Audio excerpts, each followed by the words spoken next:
Սերժն է բերել Նիկոլին այդ հեքիաթային եւ շինծու թեզը, արդեն ակնհայտ է դառնում, որ ստեղծվել է եւ տիրաժավորվել է համապատասխան գրասենյակից։ Հանրապետական Էդուարդ Շարմազանովը նկատի ունի երկրորդ նախագահի գրասենյակը։ Մի քանի օր է երկրորդ ու երրորդ նախագահների թիմակիցները հրապարակային առճակատմամբ հարցեր են պարզում։ Գլխավորը ով բերեց Նիկոլ Փաշինյանին իշխանության, ինչպես ընդվզող մի խումբ վերածվեց լայն զանգվածի, ինչ կլիներ, եթե Սերժ Սարգսյանն իր խոստումը կատարեր ու 2018-ին երրորդ անգամ չառաջադրվեր։ Այո, ուզենք թե չուզենք հարցեր կան, որոնք պիտի պարզաբանվեն։ Եթե երրորդ նախագահը չառաջադրվեր վարչապետ, ինչ էր լինելու։ Երկրորդի գրասենյակը փաստորեն Բիկովի ֆիլմը հիշեցի, «Բոյի դուտ одни старики»։ Մարտի են հետել ծերունիներին, հա։ Նախկինների վեճը հասավ անգամ խորհրդարանական հարթակ։ Ռոբերտ Քոչարյանի առաջնորդած դաշինքի падգամավոր Աղվան Վարդանյանը երեք ազգային ժողովի ճեպազրույցների դահլիճից արձագանքեց քաղաքական հակառակորդներին։ ՀՀԿ-ն մեծամասնություն էր։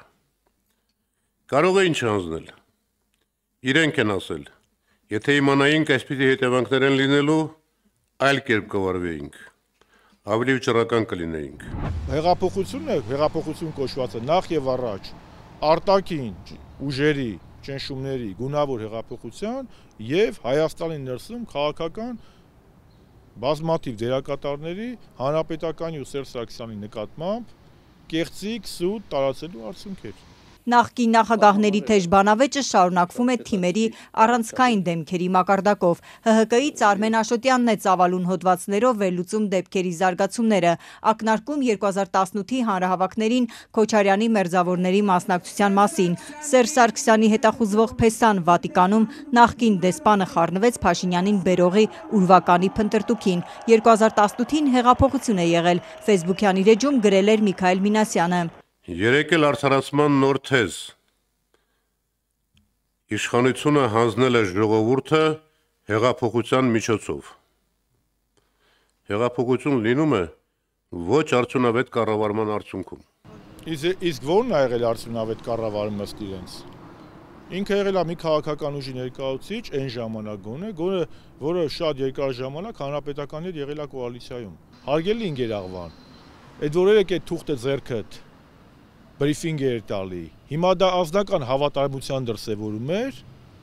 սեփական կարծիքի արտահայտության դրսևորում էր, թե այլ տիպի կախվածության դրսևորում էր։